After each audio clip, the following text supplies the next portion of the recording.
हरेक भ्रष्टाचारीको घरबाट एक एक रुपियाँ निकाल्छु, तिनीहरू तान्छु, ल्याउँछु, देखाउँछु, संसारले थाहा पाउँछ नेपाल कसरी परिवर्तन हुन्छ भनेर। कसैलाई नछोड्ने, कसैलाई नछोड्ने, बुढो भए पनि नछोड्ने।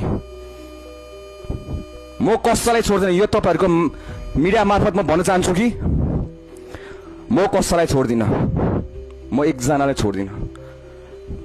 म मेरो देशको कसम खान्छु, म मेरो त्यो फलन सोल्जर्सहरुको लागि कसम खान्छु, मेरो गोली खाएको भाइहरुको कसम खान्छु कि म कसैलाई छोड्दिन। एक छोड्दिन, दुई छोड्दिन, तीन छोड्दिन।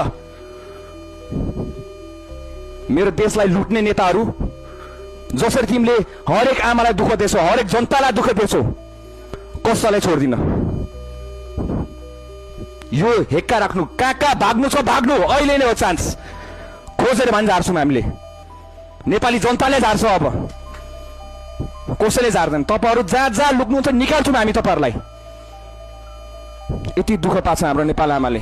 सतीले सरापेको देश भन्छ, यति राम्रो छ हाम्रो देश। हेर्नुस् हिमाल, पहाड, तराई। म जहिले घुम्न जान्छु, मलाई केही दुःख हुने बित्तिकै